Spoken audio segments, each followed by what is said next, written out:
Hey guys, tonight we are drifting away from the waking world into the soft, shadowy embrace of ancient Greek slumber to explore how a very special, rather artistic deity named Morpheus was believed to craft the very dreams that flickered through the minds of mortals. Imagine yourself lying on a simple couch in an ancient Athenian home, the scent of olive oil lamps faintly perfuming the air, the city quieting outside. As your eyelids grow heavy, you're not just falling asleep. You're potentially opening a door for a divine messenger, a shaper of nocturnal visions to step into your mind and paint a unique, fleeting masterpiece. This isn't just random brain activity we're talking about here, for the ancient Greeks' dreams were often potent messages, omens, or even visits from the gods themselves, carefully curated by specialized dream deities.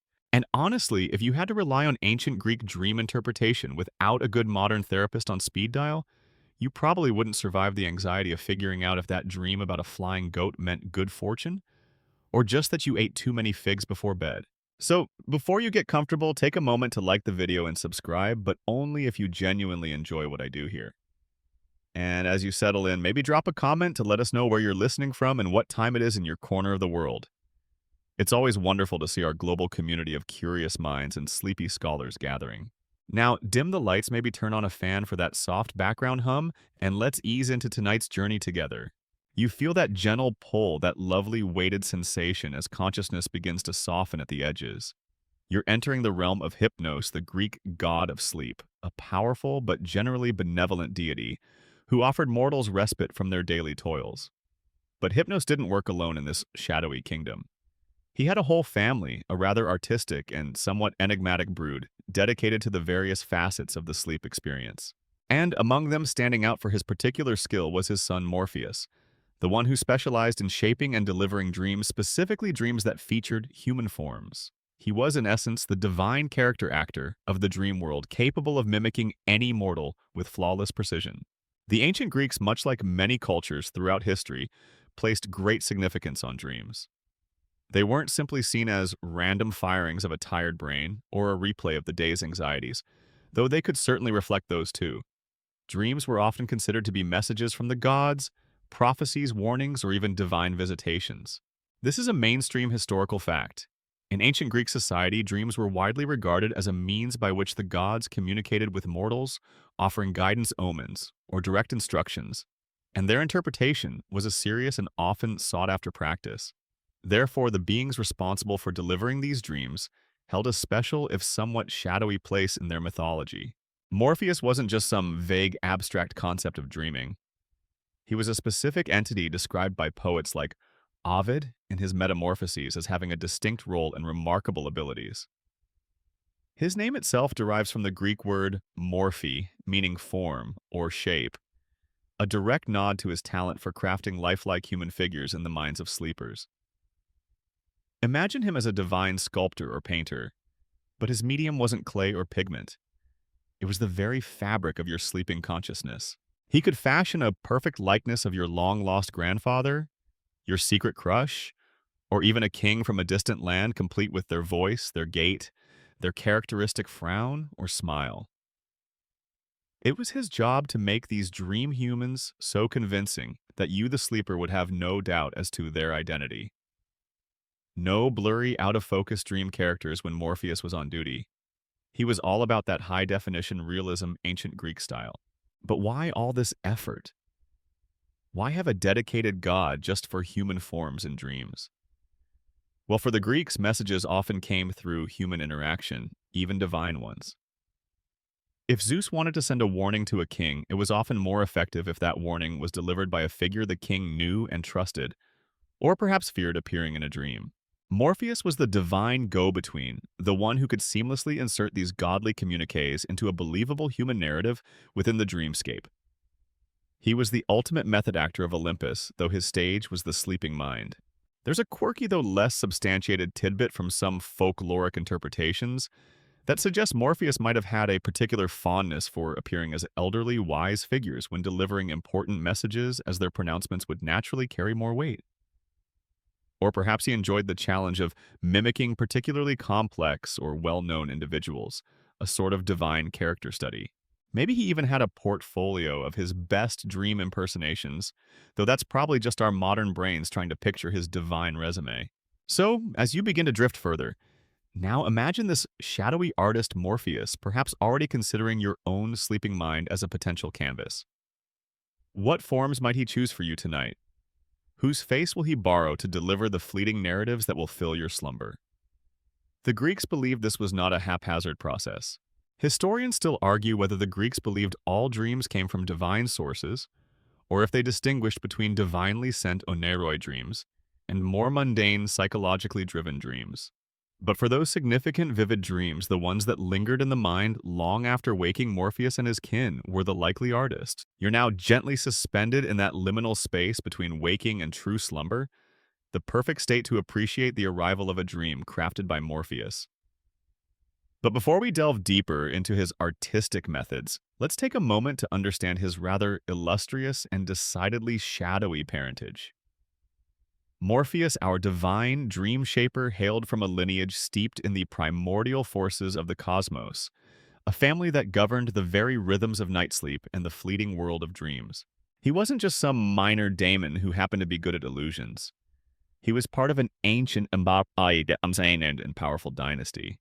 The most common and certainly most poetic account of Morpheus's origins, primarily from Roman poet Ovid, who greatly elaborated on the Greek understanding names his father as Somnus, the Roman equivalent of the Greek god Hypnos, the personification of sleep itself. Hypnos was a potent deity capable of lulling even Zeus, the king of the gods, into slumber, though usually only at Hera's mischievous instigation and often with risky consequences for Hypnos himself. He was generally seen as a gentle, benevolent god, bringing rest to weary mortals and gods alike, often depicted with wings or carrying a poppy stalk or a horn, from which he would pour sleep-inducing vapors. If Hypnos was your father, you'd naturally have a close connection to the world of sleepers. But the lineage goes even deeper into the very fabric of the cosmos as the Greeks perceived it.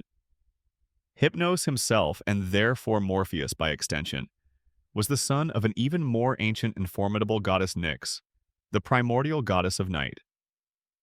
Nyx was one of the very first beings to emerge from chaos, the void that existed before creation. She was a figure of immense power and mystery, her shadowy veil covering the world each evening. Even Zeus was said to hold Nyx in awe and respect, reluctant to anger her. This is a mainstream historical fact. In Greek mythology, Hypnos' sleep and his twin brother, Thanatos' death, are almost universally described as the sons of Nyx night, often with Erebus darkness as their father, placing Morpheus as Hypnos' son firmly within this lineage of primal nocturnal deities. So Morpheus is the grandson of night itself. Imagine the kind of hereditary traits that come with such ancestry. A natural affinity for darkness, silence, and the hidden realms of consciousness. His workplace, the minds of sleepers, was his grandmother's domain. This divine heritage imbued Morpheus and his brothers, the oneiroi, the dreams, with a natural authority and ability to move unseen and unheard, flitting through the shadows to deliver their crafted visions. They were quite literally children of the night. The mother of Morpheus in Ovid's telling isn't explicitly named with the same consistency as Nyx being his grandmother. Sometimes Pasithea, one of the younger Graces' chariots, personifying relaxation, meditation, and other altered states of consciousness, is mentioned as a wife of Hypnos, and thus potentially a mother, to Morpheus and his brothers. This would add a touch of grace and artistry to his lineage, fitting for a god whose work was to craft beautiful or convincing forms. The family business, so to speak, was all about the various states of being that occurred when the sun went down. Nyx brought the darkness. Her son Hypnos brought the blessed oblivion of sleep. And then Hypnos' sons, the oneiroi, including our Morpheus, populated that sleep with dreams. It was a whole nocturnal service industry run by one extended, very powerful, and probably quite pale divine family. You can almost picture the family gatherings, very quiet, dimly lit affairs with lots of yawning and hushed conversations about the day's, or rather night's work. Did you see the dream I sent to Agamemnon Masterpiece, if I do say so myself? Morpheus might whisper to his father over a cup of poppy seed tea. There's a quirky, less common mythological variant, or poetic interpretation that sometimes suggests the oneiroi, including Morpheus, were born directly from Nyx alone parthenogenetically, like some of her other shadowy offspring such as Doomblame and Deceit. This would make them even more directly tied to the primal power of Night Brothers to Hypnos, rather than his sons. Genealogies in Greek mythology can be wonderfully fluid and contradictory depending on the poet or the region. Historians still argue whether the conception of a single personified Morpheus as chief dreambringer was a later poetic development perhaps popularized by Ovid, or if he existed as a distinct figure in earlier, more widespread Greek folk belief about the nature of dreams. Regardless of the precise branches on the family tree, the core truth remains. Morpheus was a creature of the nightkin to sleep and darkness. This lineage gave him not only his abilities, but also his realm of operation. He wasn't a god who basked in the Olympian sun. His work was done in the hidden subconscious landscapes of the sleeping world. He and his brothers were the quiet artists, the unseen messengers who moved under the cloak of their grandmother Nyx, using the peace brought by their father Hypnos as the canvas for their fleeting, powerful creations. Understanding this dark and potent heritage helps us appreciate the unique nature of Morpheus's craft and the deep significance dreams held for those ancient Greek sleepers who welcomed, or perhaps sometimes dreaded, his nightly visitations. You're now familiar with Morpheus's rather impressive and shadowy family tree grandson of Night herself, son of Sleep. This lineage perfectly equipped him for his nocturnal duties. But Morpheus didn't handle the entire dreamcrafting business single-handedly. While he was the specialist in sending dreams featuring human forms, he had brothers collectively known as the Oniroi, the personifications of dreams who each had their own unique area of expertise in the art of dream fabrication. Together, they formed a kind of divine dream team, capable of populating the minds of sleepers with a vast array of visions, from the mundane to the terrifying, from the prophetic to the utterly bizarre. Think of them as the special effects department of the ancient Greek dream world. The most prominent of Morpheus's brothers, and the ones most often mentioned alongside him, particularly in Ovid's Metamorphoses, which is our richest source for these details, were Aislus, also called Phobator by mortals, and Phantasos. Each had a distinct role complementing Morpheus's own specialization. This is a mainstream historical fact. In Greek mythology, particularly as detailed by Ovid, Morpheus was one of the Oniroi, the personified dream spirits, and his brothers included Aislus, Phobator, who shaped dreams of animals and monsters, and Phantasos, who created dreams of inanimate objects and illusions.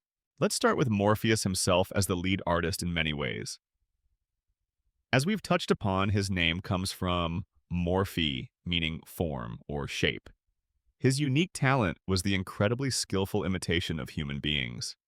He could replicate any mortal's appearance, their voice, their mannerisms, their very way of walking or gesturing with uncanny accuracy. If a god wanted to send a dream in which a specific person appeared, whether a loved one, an enemy, or a wise counselor, Morpheus was the one dispatched. He would slip into the sleeper's mind cloaked in the guise of this chosen individual, delivering messages or enacting scenarios with such realism that the dreamer would be utterly convinced of the apparition's authenticity. He was the master of the human cameo in your nightly mental movie. Then there was Aislus. The gods, it seems, called him Aislus, perhaps from the Greek word eikalos, meaning like, or resembling, referring to his imitative skills in his own domain. Mortals, however, knew him by a more ominous name, Phobiator, meaning the frightener, or the terrifier, derived from phobosphere, which also gives us our word phobia. And for good reason. Phobator's specialty was crafting dreams that featured animals, beasts, birds, serpents, any kind of creature real or monstrous. If you had a terrifying nightmare about being chased by a slavering three-headed dog from the underworld, or a more benign dream of soaring through the sky on the back of a majestic eagle, that was likely the handiwork of Phobator. He was the divine creature creator of the dreamscape, capable of conjuring both the beautiful and the utterly horrifying, from the animal kingdom or even beyond it into the realm of chimeras and dragons. His visits were probably a bit more memorable and not always in a good way. If Morpheus was the subtle character actor, Phobator was the monster maker, the director of your internal creature features. The third key brother in this dream-weaving trio was Phantasos. His name comes from the Greek word phantasma, meaning apparition, image, or illusion. giving us our word fantasy. Thanatos' domain was the inanimate world. He was the one who shaped dreams featuring earth rocks, water trees, houses, and all manner of man-made or natural objects. If you dreamt of wandering through a surreal, shifting landscape of a familiar house suddenly having extra rooms, or of inanimate objects behaving in strange and symbolic ways, like a talking sword or a weeping statue that was Thanatos at play. He didn't deal in living forms, but in the deceptive and often symbolic imagery of the world around us, or even worlds that couldn't possibly exist.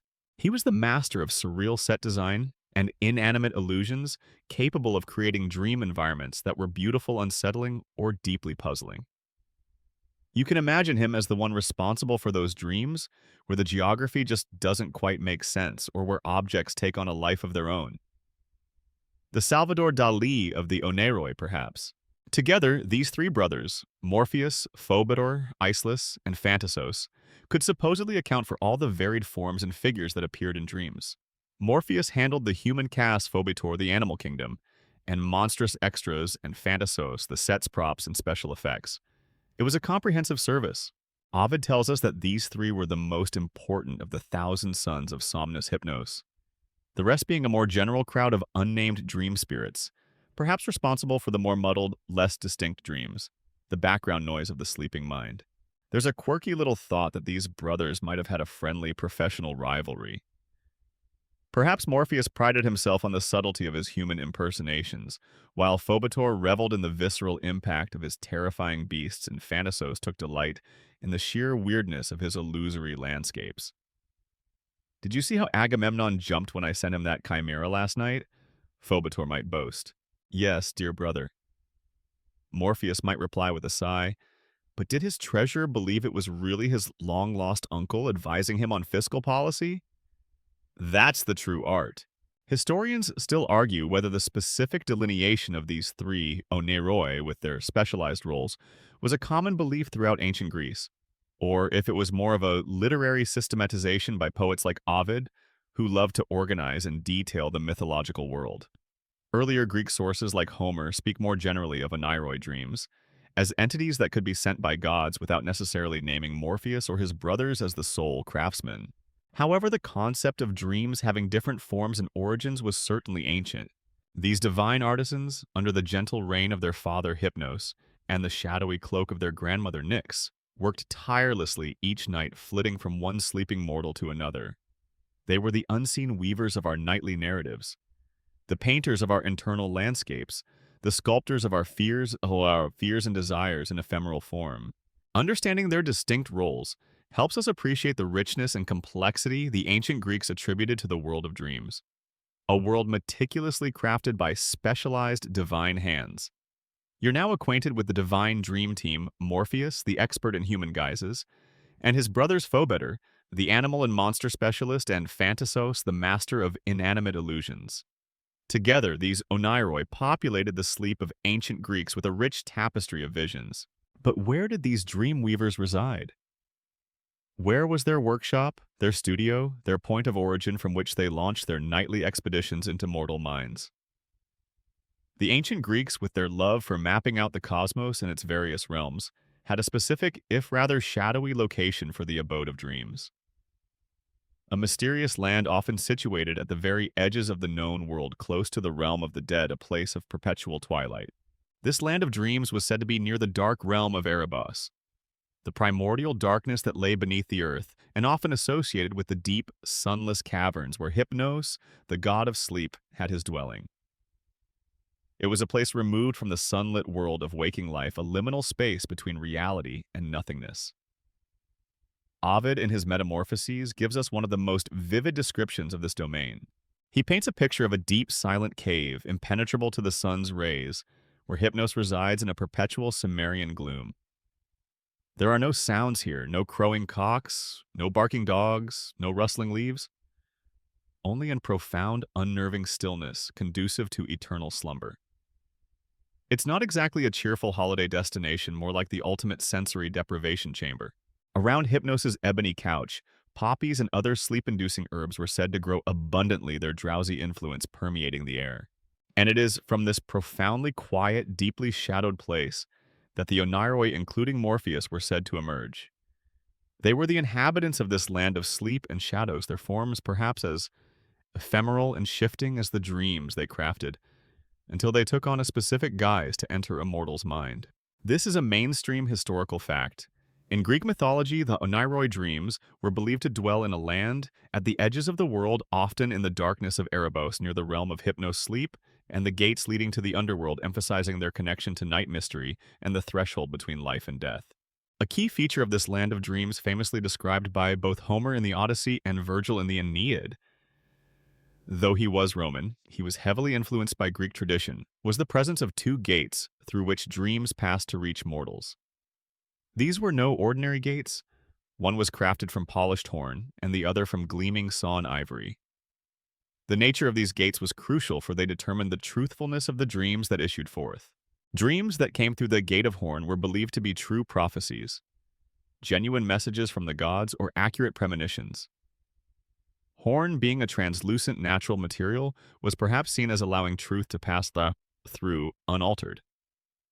So, if you were an ancient Greek and had a particularly significant dream, you'd be desperately hoping it was a gate of horn special delivery. Conversely, dreams that passed through the gate of ivory were considered to be false, deceptive, and illusory. Ivory, being opaque and easily carved into elaborate, beautiful, but ultimately artificial forms, symbolized deceit and illusion. These dreams might be meaningless phantasms, wishful thinking, or even deliberate deceptions sent to lead mortals astray. Trying to figure out which gate your dream had passed through was, as you can imagine, a major source of anxiety and a key task for ancient Greek dream interpreters. It was like trying to discern a genuine email from a very convincing phishing scam, but with potentially divine consequences. So Morpheus and his brothers, when dispatched by Hypnos, or by one of the Olympian gods, would have to choose their exit portal carefully, depending on the nature of the message they carried. If Zeus wanted to send a true warning to a king, Morpheus would presumably be directed to the Gate of Horn. If a mischievous lesser deity, or perhaps just the sleeper's own anxieties, wanted to conjure a confusing or misleading vision, the Gate of Ivory was the way to go. There's a quirky little geographical detail sometimes associated with the Land of Dreams, its proximity to the River Lethe, one of the rivers of the underworld whose waters brought forgetfulness. It makes a certain poetic sense. To enter deep sleep and the world of dreams, one must forget the cares and concerns of the waking world. Perhaps the Oneiroi themselves were immune to Lethe's waters, or maybe they carried a bit of its forgetful essence with them, explaining why dreams can be so vivid one moment and frustratingly elusive upon waking. I had the most amazing dream from Morpheus last night. If only I could remember what it was about. Must have been an Ivory Gate special with a side of Lethe. Historians still argue about the precise symbolic origins of the gates of horn and ivory. Some suggest it might be a sophisticated wordplay in ancient Greek, as the word for horn keras is similar to the word for fulfill kranon, and the word for ivory elephas is similar to the word for deceive elepharestai. Others see it as a more straightforward material symbolism. Regardless of the exact etymological roots, the imagery of the two gates was a powerful and enduring one in the ancient Greek understanding of dreams, emphasizing their dual nature as potential sources of profound truth or profound confusion. So when you imagine Morpheus setting out on his nightly task, picture him emerging from this deep, silent, poppy-strewn cavern, perhaps with a nod to his slumbering father Hypnos, and making his way to one of these fateful gates, ready to carry his carefully crafted visions through the veil of night into the minds of unsuspecting or perhaps eagerly awaiting Greek sleepers. His journey began in a land of perpetual twilight, a place as mysterious and ephemeral as the dreams themselves. You've now journeyed with us to the very threshold of the dream world, the shadowy land of Erebos, where Hypnos reigns and from which the Oneiroi, the dream. Spirits emerge through the fateful gates of horn or ivory. Among these divine dream crafters, Morpheus holds a special distinction, a unique and highly refined talent that made him indispensable for many of the most significant nocturnal messages. He was the undisputed master of shaping himself, or the dreams he carried into the exact likeness of human beings. While his brothers Phobetor and Phantasos dealt with animals, monsters, and inanimate objects, Morpheus was the specialist in all things human. His very name, as we've learned, comes from the Greek word morphe, meaning form, shape, or figure. This wasn't just a casual descriptor, it was the essence of his divine function. Ovid in his Metamorphoses describes Morpheus with great admiration for this particular skill. He tells us that no other dream spirit could so artfully mimic the walk, the features, the voice, and even the clothing and characteristic habits of any given mortal. When Morpheus appeared in a dream, he became that person down to the smallest, most convincing detail. It was a flawless impersonation designed to ensure that the dreamer accepted the apparition without question. This is a mainstream historical fact. Morpheus, as depicted in classical sources like Ovid's Metamorphoses, was renowned among the Oneiroi for his specific ability to take on human form, perfectly imitating the appearance, voice, and mannerisms of any mortal to deliver messages in dreams. Imagine the level of artistry involved. If a god wished to send a dream to Penelope, the grieving wife of Odysseus, featuring the image of her long-lost husband Morpheus, would be the one to craft that vision. He wouldn't just conjure a vague, shadowy figure. He would study the essence of Odysseus, his build, the way he carried himself, the timbre of his voice, perhaps even the familiar scent of sea salt and adventure that clung to him. Morpheus would then weave these elements into a dream, so vivid, so heartbreakingly real, that Penelope would awaken with the fleeting certainty of having truly seen her husband.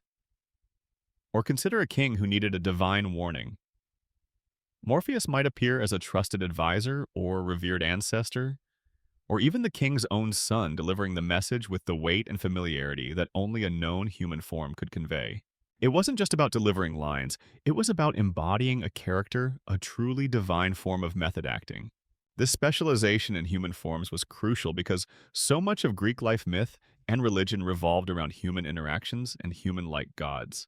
Messages were often best understood when delivered by a recognizable human figure. A prophecy might seem more potent if spoken by a long-dead seer, a warning more urgent if delivered by a concerned loved one. Morpheus provided this essential human interface for divine communication within the dreamscape. He was the master of disguise, the ultimate doppelganger, able to slip into the skin of any mortal to fulfill his nightly duties. You could say he had an unlimited wardrobe and a makeup kit stocked by the gods themselves.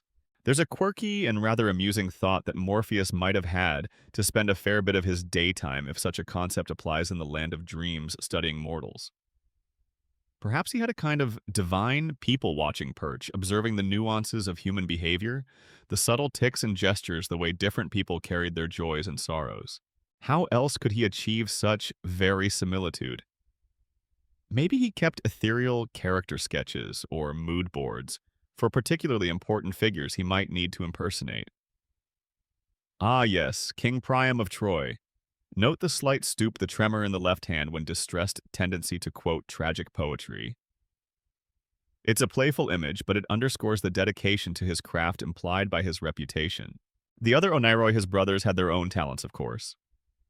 Phobetor could conjure a terrifying lion or a graceful swan, and Thanatos could make rivers flow uphill or statues weep in a dream.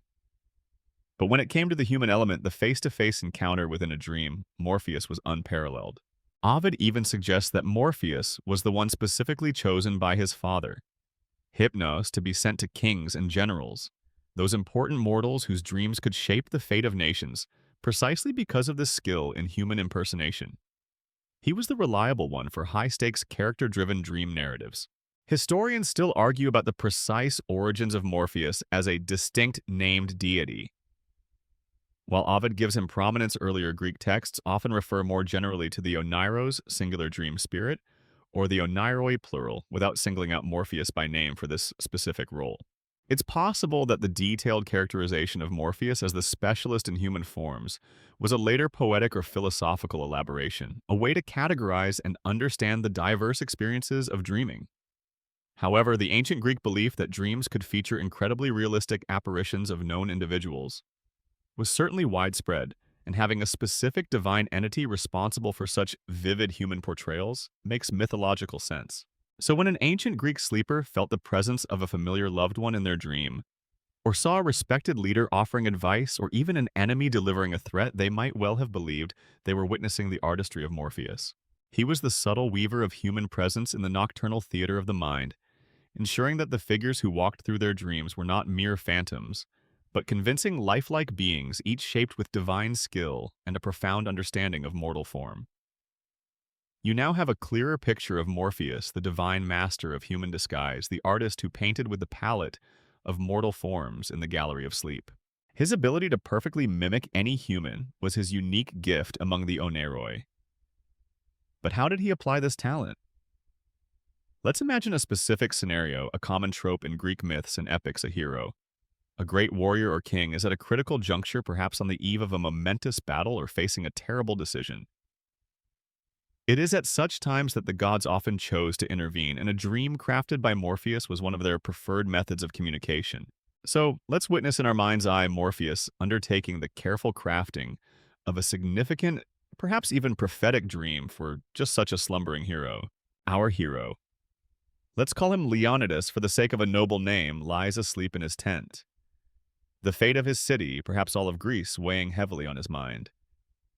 The air is still, the campfires outside have died down to embers. This is when Morpheus, perhaps dispatched by Zeus himself or by Athena, the goddess of wisdom and warfare, would begin his work. His first task, guided by the divine will, would be to choose the perfect human form to deliver the message. Should it be a revered ancestor whose words would carry the weight of ancestral authority? Or perhaps a fallen comrade appearing with a ghostly warning? Or maybe even a deceptive image of a trusted friend designed to lead Leonidas down a particular path for the gods, as we know could be tricksy. For this instance, let's imagine Athena wishes to bolster Leonidas's courage, so she instructs Morpheus to appear as Leonidas's own wise and respected father who passed away years ago. Morpheus, the consummate actor, would then begin his transformation. He wouldn't just put on a father costume, he would become the father. He'd recall every detail, the way the old man's eyes crinkled at the corners. When he smiled, the slight limp he acquired after that unfortunate incident with the wild boar. The specific timbre of his voice when offering advice, even the familiar scent of olive wood and old linen that always clung to his robes.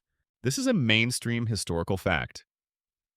Dreams in ancient Greek literature, such as those in Homer's Iliad and Odyssey, often feature gods sending specific dream figures.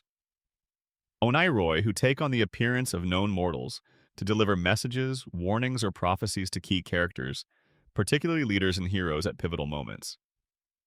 For example, in the Iliad, Zeus sends a baleful dream in the guise of Nestor to deceive Agamemnon. Once the form is perfected, Morpheus, now the spitting image of Leonidas's beloved father, would gently insinuate himself into the hero's sleeping mind. He wouldn't burst in like a nightmare that was more his brother Phobetor's style. This was a delicate operation. The dream might begin subtly, perhaps with Leonidas finding himself in a familiar childhood haunt, a place where he often sought his father's counsel. Then the dream father would appear not as a ghostly apparition, but as solid and real as he was in life. The dialogue would be crucial. Morpheus, channeling the father's wisdom and perhaps imbued with Athena's divine message, would speak. The words would be carefully chosen, encouraging, perhaps offering a piece of strategic advice or reminding Leonidas of his duty, his strength, his lineage. The tone would be exactly right, resonating with Leonidas's deepest memories and respect for his father. My son, the dream father, might say, his voice a perfect echo from the past. Remember the strength of the oak, how it bends in the storm but does not break. Your city looks to you. Be that oak. Not exactly Shakespeare, but you get the gist, a bit of divine pep talk custom delivered. Morpheus would also craft the surrounding dreamscape to enhance the message. Perhaps the dream father appears holding a symbolic object, a laurel wreath for victory or an ancient family heirloom. The lighting in the dream might be significant, a soft encouraging glow or perhaps a more somber warning hue if the message was dire.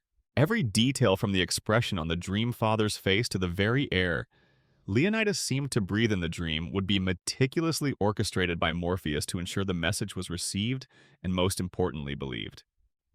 There's a quirky, though purely imaginative tidbit we could add here. Perhaps Morpheus had a subtle signature.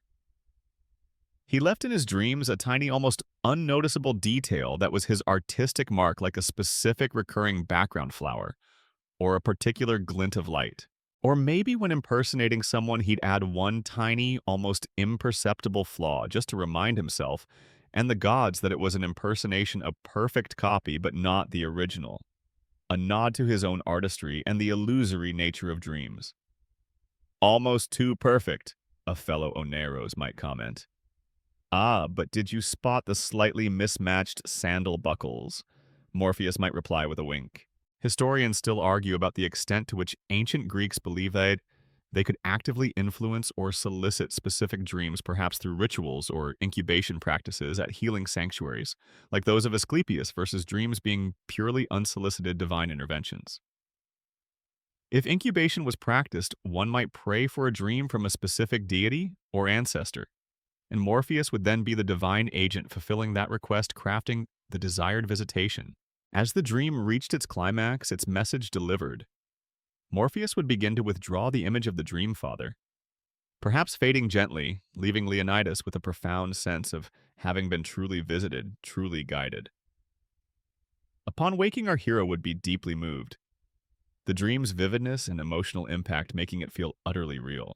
He might then rush to consult a dream interpreter or a seer to understand its full import, but the core message, so artfully delivered by Morpheus in a guise Leonidas could not ignore, would already be firmly planted in his heart and mind, perhaps steeling his resolve for the coming dawn and the battle that awaited.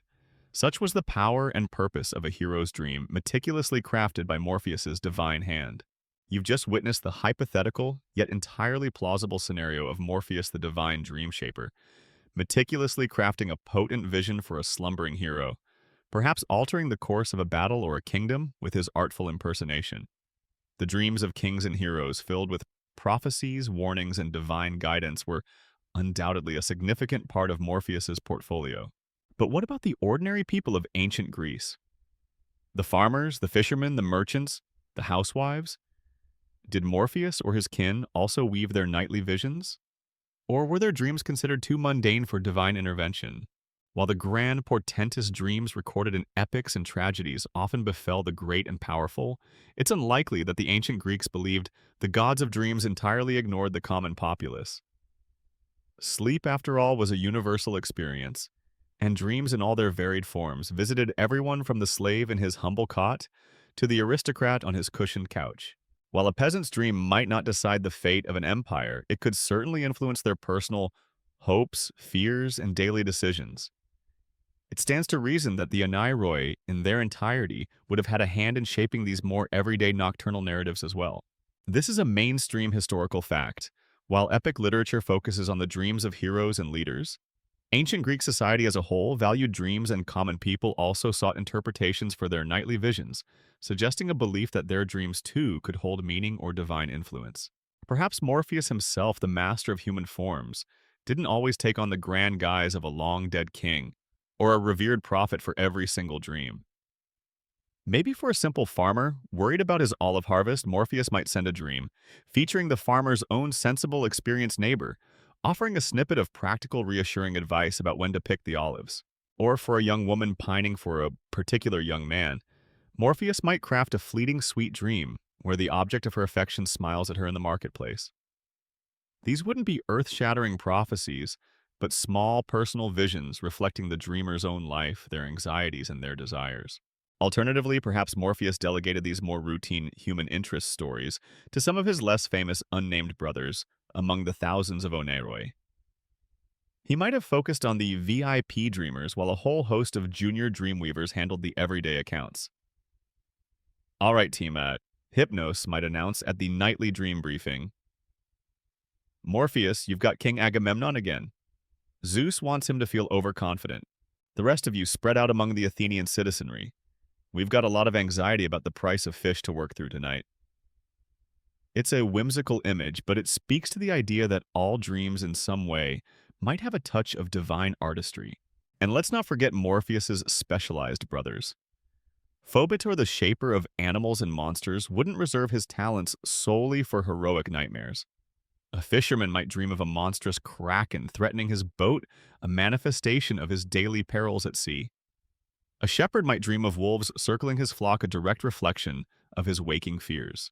These weren't necessarily divine warnings, but rather Phobetor giving form to the anxieties already present in the dreamer's mind, perhaps as a way for the subconscious to process them.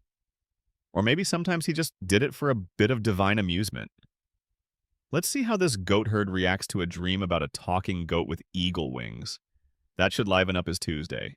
Similarly, Thanatos, the master of inanimate illusions and surreal landscapes, would have had plenty to work with in the dreams of common folk. A merchant might dream of his wares inexplicably turning to dust or of a road that twists and turns into an impossible labyrinth. A potter might dream of her clay vessel speaking to her, or of her kiln producing objects of unearthly beauty or terrifying strangeness. These dreams, filled with symbolic objects and shifting environments, could be deeply puzzling or surprisingly insightful, reflecting the dreamer's creative impulses, their worries about their livelihood, or simply the brain's love for a bit of nocturnal surrealism expertly stage managed by Fantasos. There's a quirky little tidbit from some analyses of ancient Greek folklore and personal accounts. Though direct evidence is scarce for commoners' dreams that suggests everyday dreams often revolved around very practical concerns: health, family, crops, livestock, and small social interactions. A dream about teeth falling out. A surprisingly ancient and common anxiety dream might send a peasant scurrying to a local wise woman for an interpretation, just as a noble might consult a temple oracle about a more grandiose vision. The scale might be different, but the underlying human need to find meaning in the strange narratives of sleep was universal. Historians still argue about the precise degree to which the average ancient Greek peasant or artisan actively attributed every dream to a specific divine sender, like Morpheus or his brothers, versus accepting some dreams as merely empty or products of indigestion or daily stress. There was likely a spectrum of belief, with particularly vivid, emotionally charged or unusual dreams being more readily seen as divinely crafted, while the more muddled, everyday dream fodder might have been dismissed more easily. But even in these seemingly mundane dreams, the touch of the Oneiroi could be imagined. They might not be sending epic prophecies, but they were still weaving the fabric of nightly experience, giving shape to the formless anxieties, the quiet hopes, the half-forgotten memories, and the everyday concerns that populated the minds of all ancient Greek sleepers, from the mightiest hero to the humblest olive farmer. Every dream in its own way was a little piece of divinely crafted art, a fleeting glimpse into another realm, courtesy of Morpheus and his talented, if sometimes unsettling, family. You've now explored how Morpheus and his kin, the Oneiroi, might have tailored their dreamcraft not just for heroes and kings, but also for the everyday Greek citizen, weaving their hopes and fears into nightly visions. This broad reach of the dream gods suggests a deep connection between the divine and the sleeping mortal. And just as the gods had their ways of entering our minds, mortals too sometimes sought to invite or enhance the state of sleep, and dreaming occasionally with the help of certain potent gifts from nature, most notably the poppy. The imagery of the poppy is inextricably linked with Hypnos, the god of sleep, and by extension with his son Morpheus, the crafter of dreams, hinting at an ancient understanding of its sleep-inducing, dream-enhancing properties. The poppy, particularly Papaver, Somniferum, the opium poppy, has been known for its psychoactive and medicinal properties for thousands of years, long before the ancient Greeks. Its milky latex contains a cocktail of alkaloids, including morphine, named much later after Morpheus himself, codeine and papaverin, which have powerful analgesic, sedative, and hypnotic effects. The ancient Greeks were certainly aware of the poppy's ability to induce drowsiness and alleviate pain. This is a mainstream historical fact. Poppies, and specifically the opium derived from papaver, somniferum, were known and utilized in the ancient Mediterranean world, including by the Greeks, for their sedative and pain-relieving properties, and were frequently associated in mythology and art with deities of sleep, death, and agricultural abundance like Demeter. Hypnos, the god of sleep, is very often depicted in art and described in literature as carrying poppy stalks or a poppy head, or with poppies woven into a wreath on his brow. Sometimes he is shown pouring a sleep-inducing liquid from a horn, a concoction that was likely believed to contain poppy essence. His dwelling, that shadowy cave in Erebos we visited earlier, was said to be surrounded by fields of poppies, their drowsy influence contributing to the perpetual stillness and slumber of his realm. It's a powerful image, the god of sleep literally wreathed in the very plant that brings his gift to mortals. If Hypnos set the stage with his poppy-induced calm, then Morpheus had the perfect tranquil canvas upon which to paint his dreams. Given this strong association of poppies with his father Hypnos, it's natural to assume that Morpheus too operated within this soporific, poppy-scented atmosphere. Perhaps the dreams he crafted were themselves tinged with the languid, surreal quality that can accompany opium-induced states.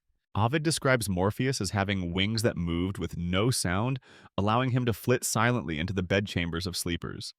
This ethereal silent movement is evocative of the gentle onset of poppy-induced sleep. Did the ancient Greeks consciously use poppies to induce or influence dreams, hoping for a visit from Morpheus? While direct prescriptions saying, take 2 poppies and call Morpheus in the morning, are lacking, it's highly plausible.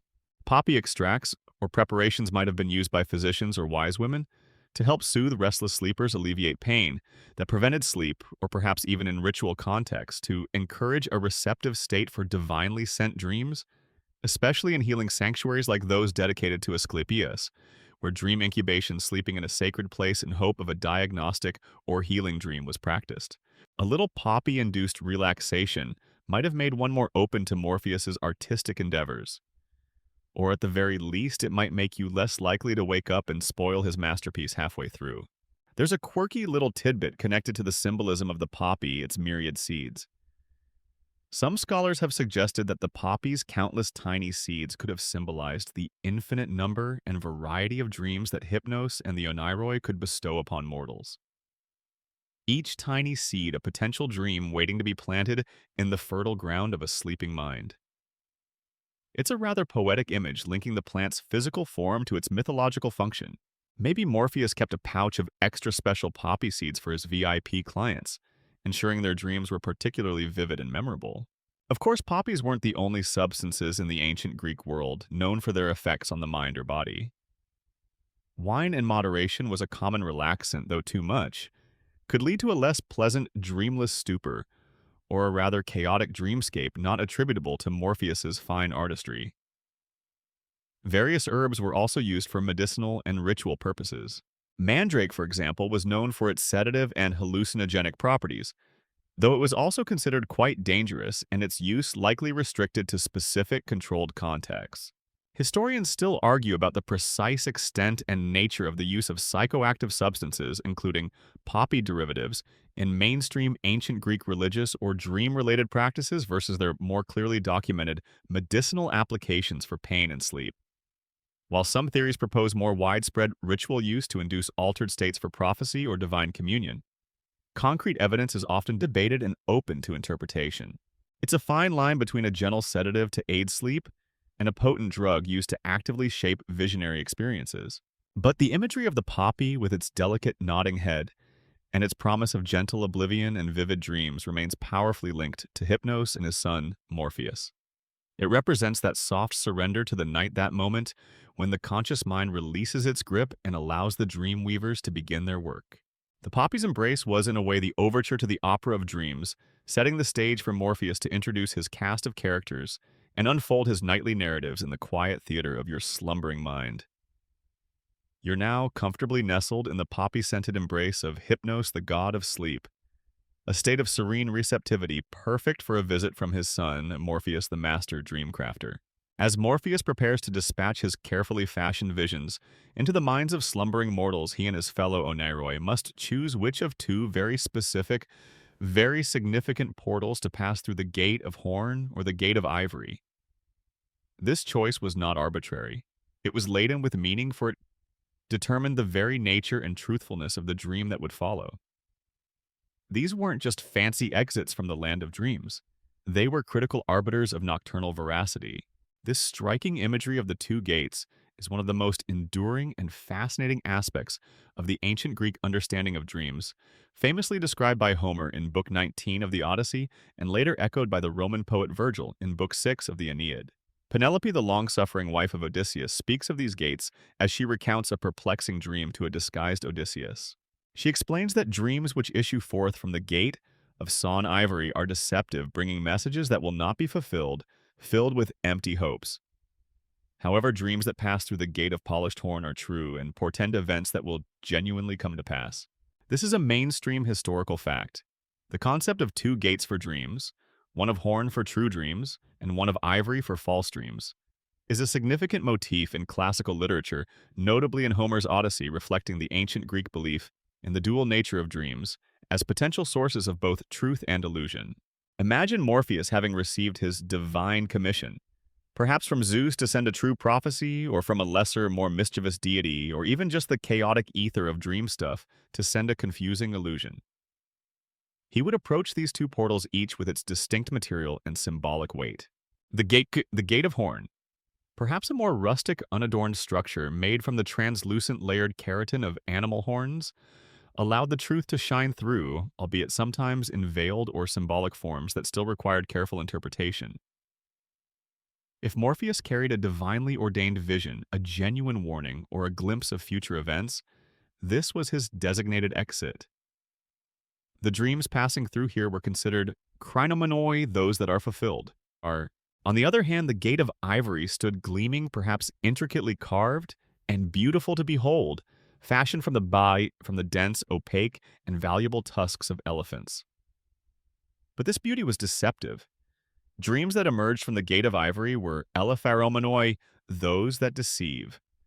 They might be mere wish fulfillment fantasies, anxieties given dramatic, but ultimately meaningless form, or even deliberate falsehoods sent to lead a sleeper astray. Ivory, being a material easily carved into intricate and pleasing but ultimately artificial shapes, symbolized this capacity for beautiful illusion and empty promises. So, if your dream featured you suddenly winning the ancient Greek lottery, which didn't exist but you get the idea, or your least favorite neighbor spontaneously combusting it, was probably an Ivory Gate special, not to be taken too seriously, however enjoyable the latter might have been. The implications for the ancient Greek dreamer were profound. Waking from a vivid dream, the first most pressing question would be, was it from horn or from ivory? The fate of individuals, families, and even cities could hang on the correct interpretation and the perceived origin of a significant dream. A king who dreamt of victory before a battle would be desperate to believe it came through the gate of horn. A commoner dreaming of sudden riches would be wise to suspect the smooth allure of ivory. This uncertainty added another layer of complexity and anxiety to the already mysterious world of dreams. It wasn't enough to have a dream, you had to figure out its provenance, its passport stamp from the land of Nod. There's a quirky little thought that perhaps the Oneiroi themselves sometimes got their gates mixed up, or that there was a mischievous gatekeeper who enjoyed sending a true dream through the ivory gate just to keep things interesting, or vice versa. Or maybe Morpheus, with his artistic temperament, sometimes preferred the aesthetic of the ivory gate for a particularly beautifully crafted, albeit ultimately false human drama he'd concocted. Oh, this one's too pretty for horn. He might think it needs the pearly gleam of ivory, even if it's just to tell young Daphnis that Chloe will declare her love by Tuesday. She won't, of course, but the dream will be exquisite. Historians still argue about the deeper symbolic origins of the horn and ivory distinction. The most popular theory, as mentioned before, involves ancient Greek wordplay. Charis horn sounds like cranon, to fulfill, accomplish, and elephas ivory sounds like elepharisthai, to cheat, deceive. This linguistic connection would have made the symbolism immediately resonant for a Greek-speaking audience. Other interpretations look at the physical properties of the materials, horn being translucent and allowing light truth to pass, while ivory is opaque, beautiful but concealing. Whatever the precise origin, the imagery was incredibly powerful and became a standard literary and philosophical trope for discussing the nature of truth and illusion, not just in dreams, but in waking life as well. So when Morpheus and his brothers set out each night, they carried not just the content of the dream, but also the implicit stamp of its origin. Their choice of exit, or the gate they were directed to use by higher powers, was the first clue for the mortal world about how seriously to take the ensuing vision. It was a cosmic sorting office, separating the truly meaningful nocturnal missives from the beautiful, captivating, but ultimately empty junk mail of the subconscious. And for the ancient Greek sleeper, deciphering which gate their latest dream had flown through was a matter of no small importance. You're now well aware that the dreams dispatched by Morpheus and his brethren, the Oneiroi, could arrive through one of two very distinct portals: the Gate of Horn, bringing truths and prophecies, or the Gate of Ivory, delivering falsehoods and illusions. This, of course, presented a significant challenge to the ancient Greek sleeper. Waking from a vivid, perhaps unsettling or exhilarating dream, the immediate and pressing concern would be, how do I know if this was a genuine message from the gods? A true glimpse of what's to come, or just a beautiful, meaningless phantom designed to confuse or mislead me? This uncertainty fueled a whole industry, both formal and informal, dedicated to decoding Morpheus's nightly messages, the art and practice of dream interpretation. For the ancient Greeks, interpreting dreams was not a frivolous pastime. It was often a serious and highly respected endeavor, since dreams were widely considered to be a primary channel of communication between gods and mortals. Understanding their meaning was crucial for making important decisions, for foreseeing future events, and for maintaining a harmonious relationship with the divine. This is a mainstream historical fact. Dream interpretation, or oniromancy, was a significant practice in ancient Greece, with professional interpreters known as oneirokritai, analyzing dreams for individuals and even for city-states, and numerous ancient texts such as Artemidorus's Oneirokritika from the 2nd century CE compiled detailed methods and symbolic meanings for dream analysis. So, if you were an ancient Greek and had a particularly striking dream, say Morpheus sent you a vision of yourself crowned with laurels by a talking eagle while standing atop Mount Olympus, you wouldn't just shrug it off and go about your day. Your first step might be to consult an oneirokrites, a professional dream interpreter. These individuals, believed to possess special insight or knowledge passed down through tradition, would listen carefully to your account of the dream. They would consider not just the overt content, but also the symbols, the emotions evoked, your personal circumstances, and even what you ate for dinner the previous night, as indigestion was sometimes blamed for particularly chaotic or nonsensical dreams, probably those pesky ivory gate ones. It was like ancient psychotherapy, but with more divine portent and fewer discussions about your mother usually. The dream interpreter would then consult their knowledge, perhaps even written dream books or collections of past interpretations, to unravel the hidden meaning. Certain symbols had relatively fixed interpretations, though these could vary by region or by the specific school of thought the interpreter followed. For example, dreaming of flying might signify ambition or a desire for freedom, but if you flew too high and fell, it could be a warning against hubris. Dreaming of teeth falling out, yes, even then, was often seen as a bad omen, perhaps foretelling a loss or a death in the family. A good interpreter wouldn't just give you a generic meaning. They would try to tailor it to your specific life and concerns. They were part psychologist, part priest, and part walking encyclopedia of dream symbolism. Their services weren't always cheap, especially if they had a good reputation for accuracy. No Yelp reviews back then, so word of mouth was everything. Beyond professional interpreters, dreams were often discussed within families or communities. An elder with a reputation for wisdom might be consulted. Oracles like the famous oracle at Delphi could also be approached to seek clarification on particularly important or obscure dreams, especially those that seem to concern the fate of the state. Sometimes people would practice dream incubation, deliberately sleeping in a sacred place such as a temple of Asclepius, the god of healing, in the hope of receiving a divine dream that would provide a cure for an illness or guidance on a difficult problem. Morpheus would presumably be on call for these special incubated deliveries. There's a quirky and rather charming tidbit about some ancient Greek dream interpretation practices that involved a kind of dream dictionary approach, but with a personal twist. It was believed by some that a dream's meaning could be revealed by its opposite or by wordplay related to the dream's content. For example, if you dreamt of something sweet, it might actually foretell something bitter in your waking life. Or if a name was spoken in a dream, you might look for puns or anagrams related to that name to unlock its message. It suggests a playful, almost riddling quality to some interpretations, as if Morpheus enjoyed a good pun as much as a dramatic impersonation. Ah, you dreamt of a bear, Arctos. Clearly this means you will soon be brave Aristea in a difficult situation. Or maybe it just meant a bear was nearby and you should run. The process of interpretation was also influenced by the perceived source of the dream. If the dream clearly came through the gate of horn, perhaps because it was delivered by a figure known for truthfulness, or because it felt undeniably profound, then its message was taken very seriously as a direct communication. If, however, it had all the hallmarks of an ivory gate production, too fantastical, too self-serving, or delivered by a notoriously unreliable dream figure, it might be dismissed as isnipnean, a mere sleeping vision without prophetic weight. Historians still argue about the precise criteria ancient Greeks used to differentiate between true horned and false ivory dreams in practice beyond the literary motif. Was it purely the content, the emotional impact? Or were there specific ritual actions one could perform upon waking to test a dream's veracity or to avert a bad omen? Ultimately, decoding Morpheus's messages was an attempt to bridge the gap between the sleeping world and the waking one to find meaning and guidance in the ephemeral, often bizarre narratives that unfolded behind closed eyelids. It was a recognition that the subconscious mind, whether touched by the divine or simply processing its own material, held valuable insights, and that Morpheus, in his own way, was a messenger whose art, if properly understood, could illuminate the path ahead. You're now quite familiar with the intricate art of ancient Greek dream interpretation. The quest to understand whether Morpheus's nightly creations arrived via the truthful gate of horn or the deceptive gate of ivory. This desire to decode dreams stemmed from a core belief that these visions were often not mere random firings of the brain, but deliberate messages from the gods.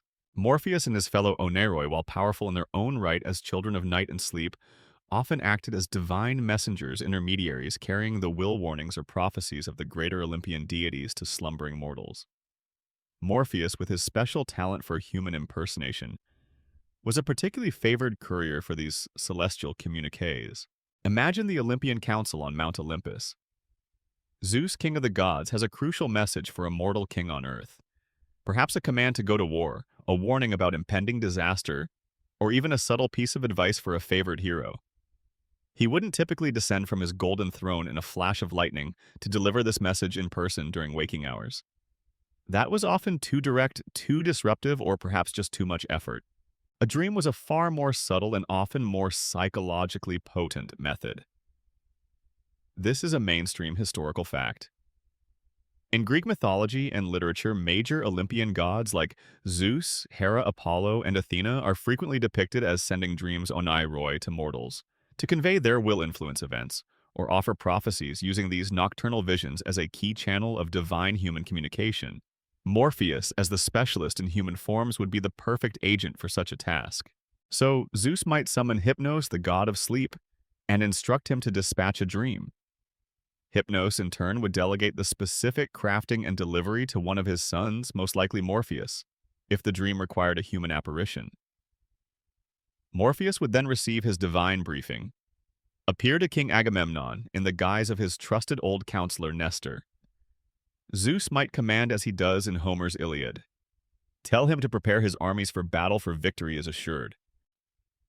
Of course, in that particular instance, Zeus was sending a deceptive dream via the Gate of Ivory to lure Agamemnon into a premature and ill-fated attack, but Morpheus still executed his part flawlessly. Morpheus's role here is crucial.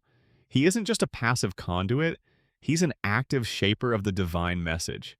He has to embody the chosen human form so perfectly that the dreamer has no doubt about the messenger's identity and, by extension, the authenticity of the message. If the dream figure seemed off or unconvincing, the message might be dismissed.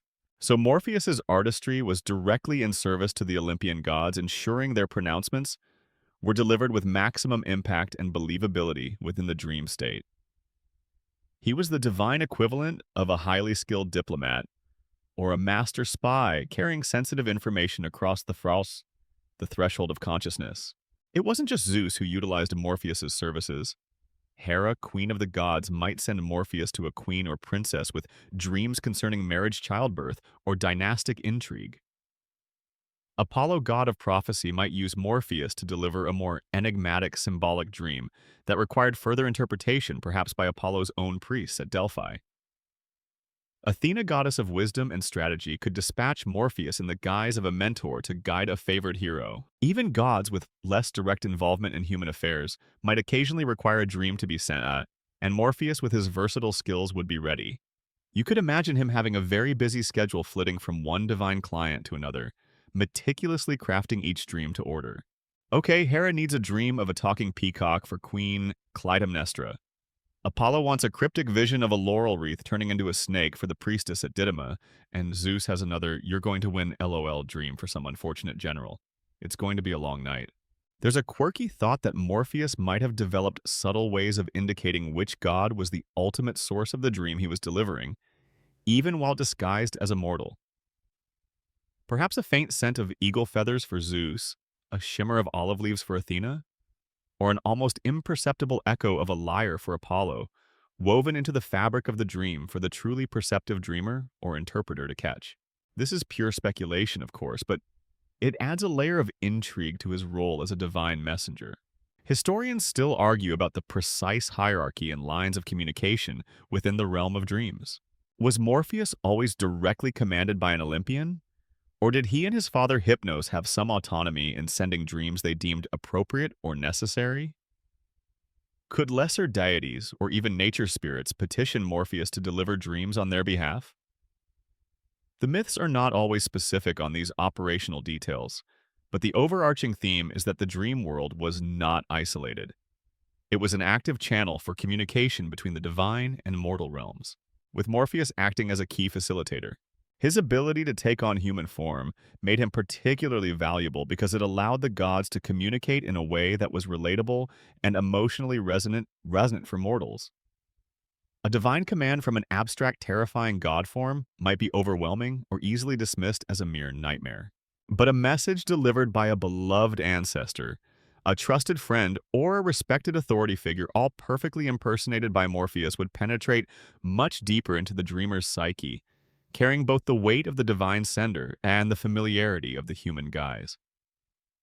Morpheus was thus not just a messenger, he was a divine translator, shaping celestial intent into a form that the human heart and mind could most readily accept and understand for better or for worse.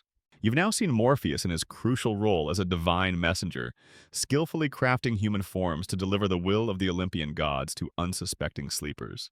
His artistry was essential for these nocturnal communiques. But how did the ancient Greeks themselves picture this elusive deity of dreams? How was Morpheus along with his father? Hypnos and the broader concept of dreams depicted in their art and described in their literature, beyond Ovid's detailed accounts, exploring these representations can give us further insight into how the Greeks visualized and understood the ephemeral world of sleep and its divine architects. Visual depictions of Morpheus himself as a distinct named individual are relatively rare in surviving ancient Greek art, compared to, say, his father Hypnos or major Olympian gods. Hypnos, the god of sleep, is more commonly portrayed often as a youthful winged figure, sometimes bearded, sometimes beardless. He might be shown pouring sleep-inducing liquid from a horn, or carrying poppy stalks as we've discussed. Sometimes he's depicted gently tending to a sleeper, or even in the company of his twin brother Thanatos' death, highlighting the close, almost interchangeable nature of deep sleep and death in the Greek mindset. This is a mainstream historical fact. While hypnosleep is frequently depicted in Greek art, e.g., on vase reliefs and as statues often winged, specific, clearly identified representations of Morpheus as an individual are less common with dreams, more often being personified generally as oneiroi or implied through scenes of sleeping figures being visited. When Morpheus is alluded to, or when the oneiroi dream spirits in general are depicted, they are often shown as winged figures, emphasizing their ability to flit quickly and silently from their shadowy realm into the minds of mortals. Their wings, like those of Hypnos, are a key attribute signifying their ethereal nature and their swift passage. They might be shown as youthful, sometimes androgynous figures, their form perhaps slightly less defined than other gods, reflecting the changeable and insubstantial nature of dreams themselves. You might see them hovering over a sleeping mortal, perhaps whispering into their ear or presenting a symbolic image. Literary descriptions, particularly from poets, provide more detailed characterizations. Hesiod, in his Theogony, places the tribe of dreams, Phylon Oniron, among the children of Nyx night dwelling near their father Hypnos. Homer, in the Odyssey, famously describes the two gates of dreams, horn and ivory, giving a physical, if metaphorical, gateway for their passage. But it's Ovid, the Roman poet, writing in the Augustan age, but drawing heavily on Greek mythological traditions, who gives Morpheus his most detailed and individualized portrait in the Metamorphoses. Ovid is the one who truly fleshes out Morpheus as the specialist in human forms, and details his brothers Phobodor, Islus, and Phantasos, with their respective domains of animals, monsters, and inanimate objects. Ovid describes Morpheus as an artist and artifacts who can counterfeit with wondrous art the human form. He gives him dark wings and a silent flight, emphasizing his stealth and connection to the night. Yeah. So while a Greek vase painter might depict a generic winged oneros approaching a sleeper, a poet like Ovid could give that oneros a name, a specific skill set, and a personality. This highlights how mythology evolves with different artists and writers emphasizing or elaborating on different aspects of a divine figure. There's a quirky little detail in some artistic depictions of Hypnos, and by extension, one could imagine it for Morpheus. Sometimes small wings are shown sprouting directly from his temples or head rather than his back. This could symbolize the way sleep and dreams directly enter and affect the mind, a very literal representation of flight of thought or ideas taking wing within the head. Imagine Morpheus with these subtle little head wings like a divine thought bubble generator, ready to pop a fully formed human apparition into your dream. It's also worth noting that the places associated with dreams and sleep often featured in Greek art and imagination. Caves, dark groves, and springs were sometimes seen as sacred to chthonic or nocturnal deities, including those connected to dreams.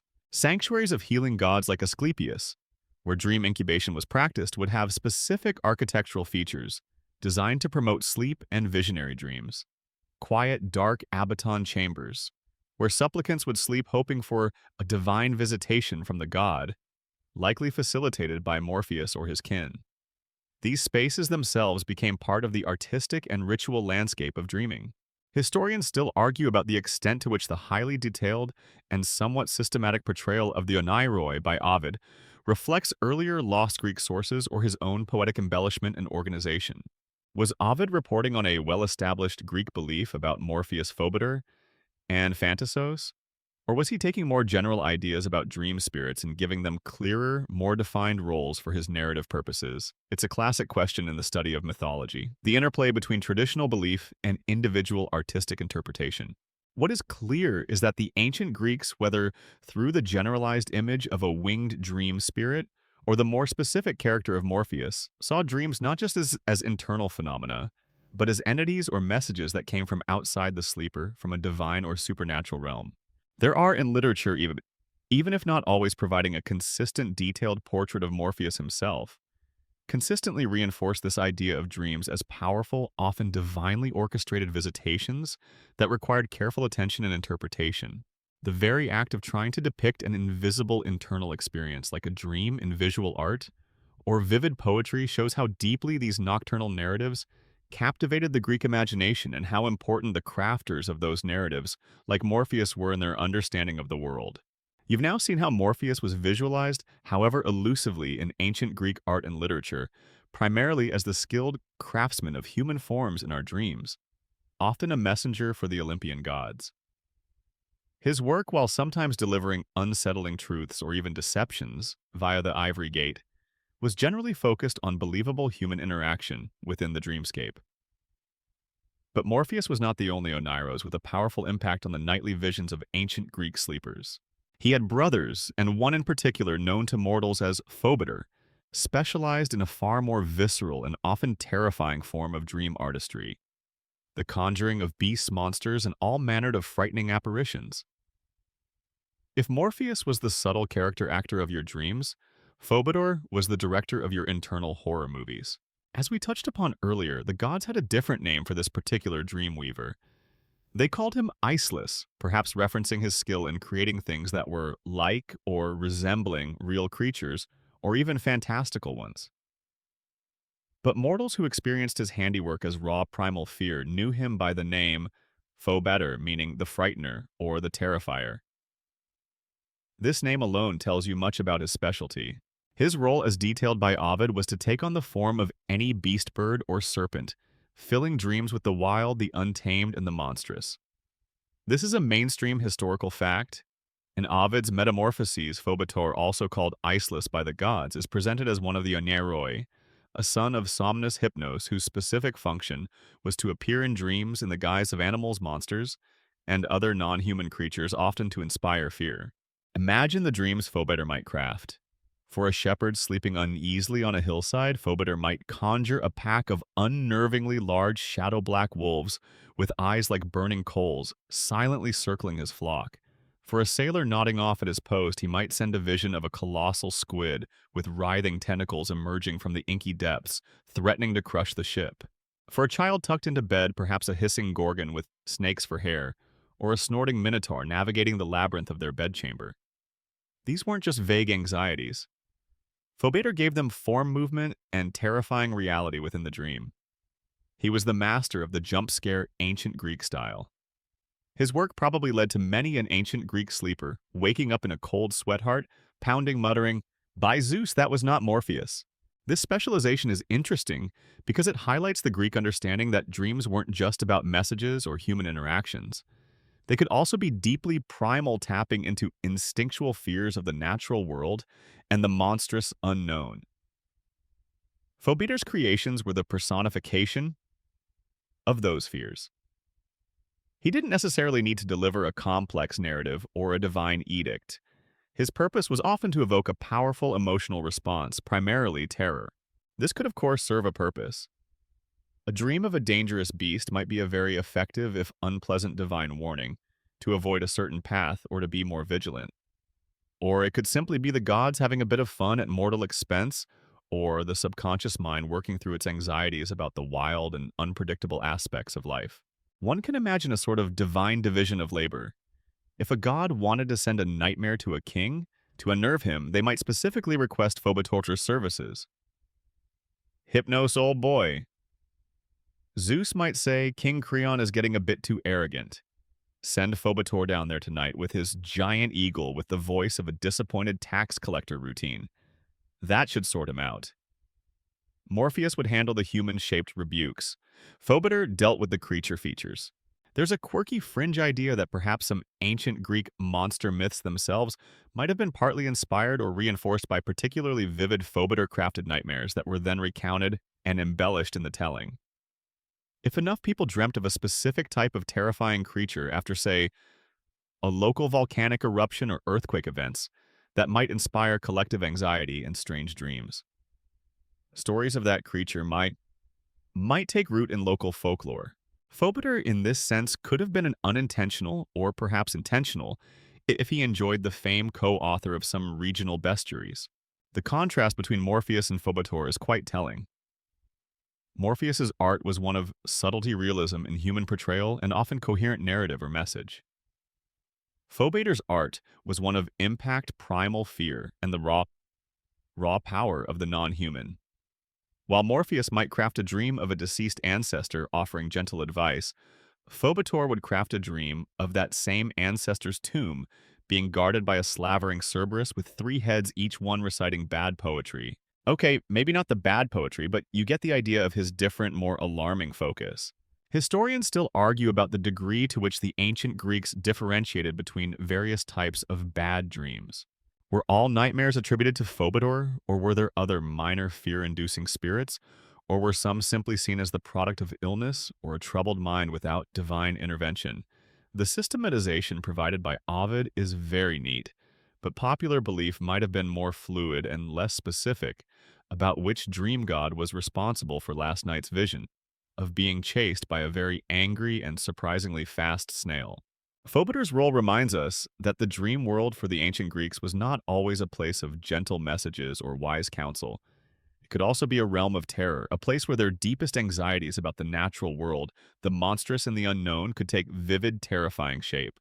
He was the necessary counterpart to Morpheus, representing the darker, more chaotic, and often more frightening potential of the human imagination. When released from the constraints of waking reality, all under the silent, watchful eyes of the gods of night and sleep.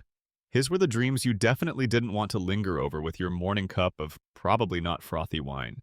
You've now met Morpheus, the dream world's master of human impersonation, and his rather more alarming brother Phobetor, who specialized in conjuring terrifying beasts and monsters into your nightly slumber. They formed a formidable duo covering a vast range of animate dream apparitions. But there was a third key brother in this divine triumvirate of dreamcrafters, another son of Hypnos who carved out his own unique niche in the art of shaping our nocturnal visions, Phantasos.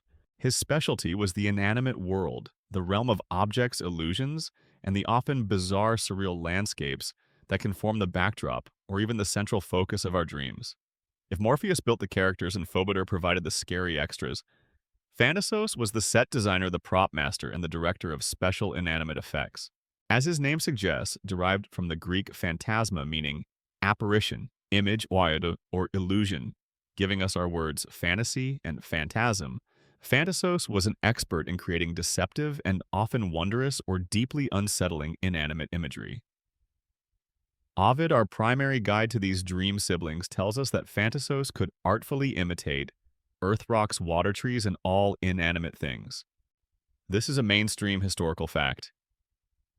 According to Ovid in his Metamorphoses, Phantasos was one of the three principal oneiroi, specializing in creating dream images of inanimate objects and illusions complementing his brothers. Morpheus, human forms, and Phobetor/Iceless, animal forms. His role was to complete the dreamscape with all its non-living elements. Imagine the kind of dreams Phantasos might construct. He could make a familiar landscape shift and transform in impossible ways.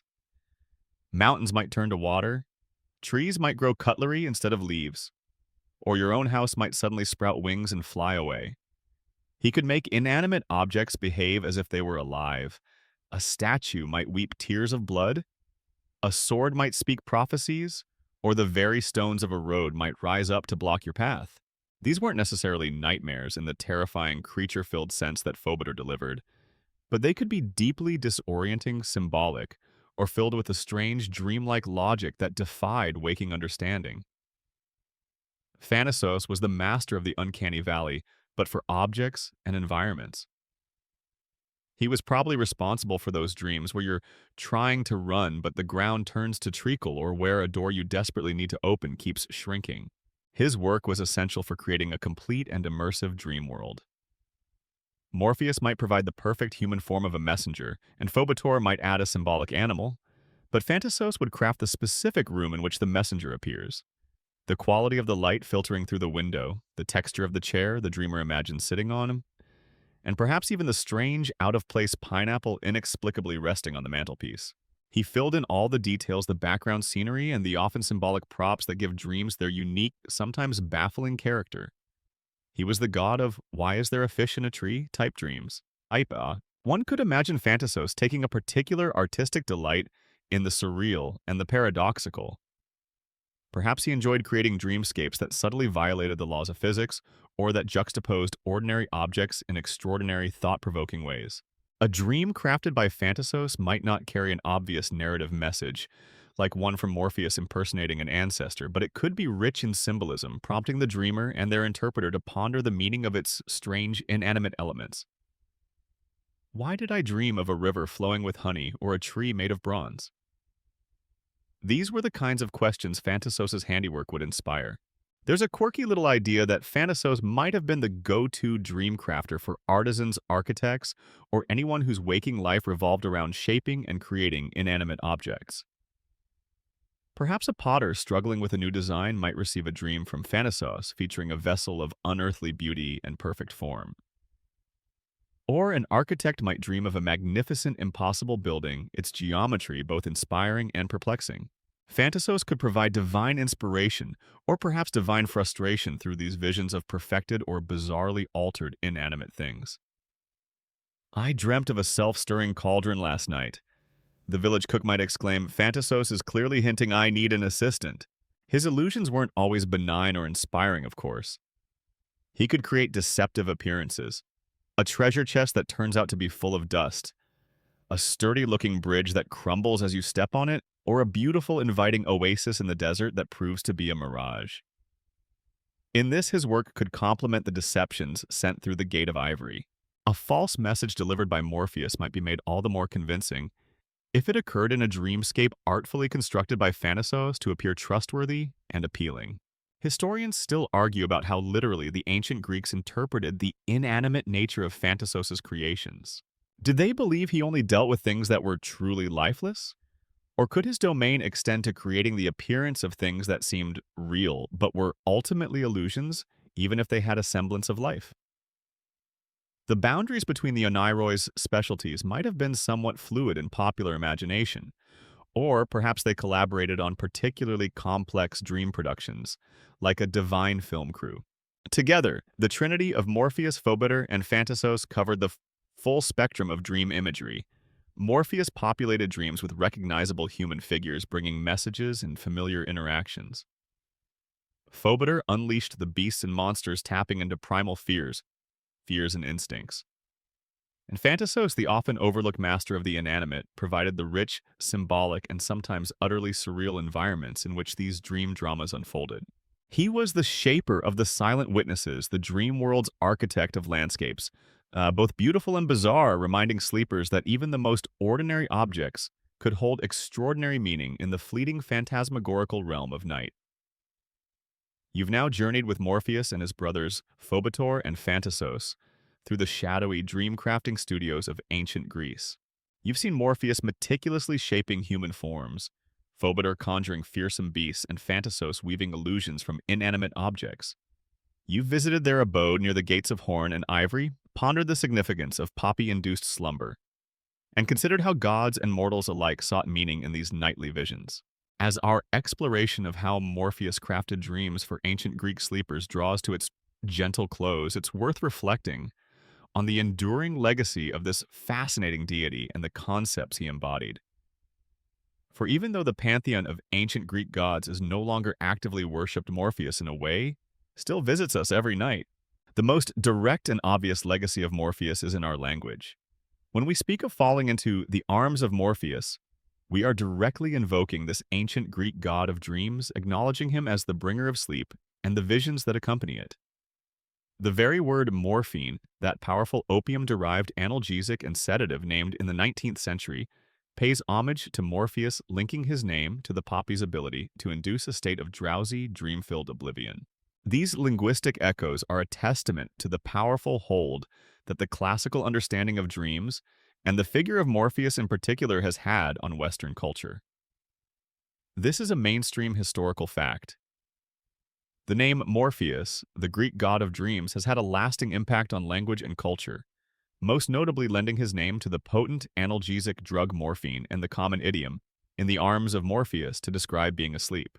But beyond these direct linguistic traces, the ancient Greek concept of dreams as crafted meaningful experiences, often shaped by external divine entities like Morpheus, resonates with enduring human questions about the nature of consciousness and the meaning of our inner lives. While modern science offers neurological explanations for dreaming, REM sleep, memory consolidation, emotional processing, the experience of dreaming often still feels as mysterious, symbolic, and sometimes as profoundly other as it must have to the ancient Greeks. We still wake from dreams that feel incredibly real, that carry a powerful emotional charge, or that present us with bizarre, surreal landscapes worthy of Phantasos himself. The idea of dreams as messages, whether from gods or from our own deeper subconscious, also persists. Dream interpretation, though now more often framed in psychological rather than divine terms, remains a popular practice. We still seek meaning in the symbols and narratives of our dreams, hoping to understand our anxieties, our desires, our unresolved conflicts.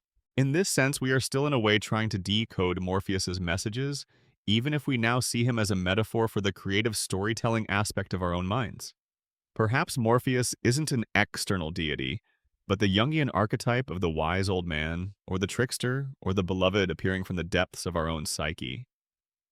He's become an internal dream shaper. The Greek distinction between true dreams from the gate of horn and false dreams from the gate of ivory also continues to have a certain psychological relevance.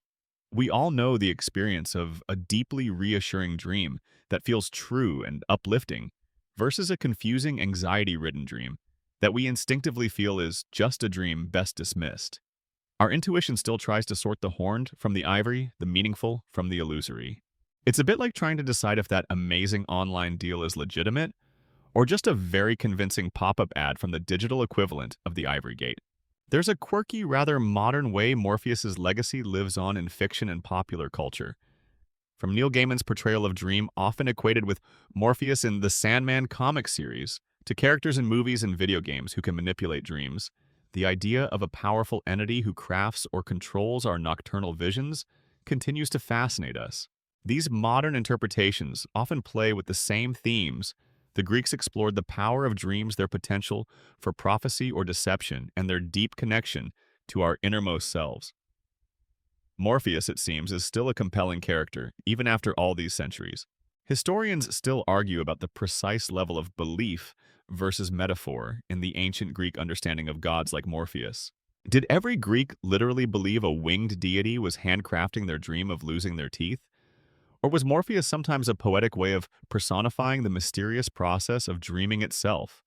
It was likely a blend with literal belief, perhaps stronger in earlier periods or among certain groups, and a more metaphorical or psychological understanding emerging among philosophers and later thinkers.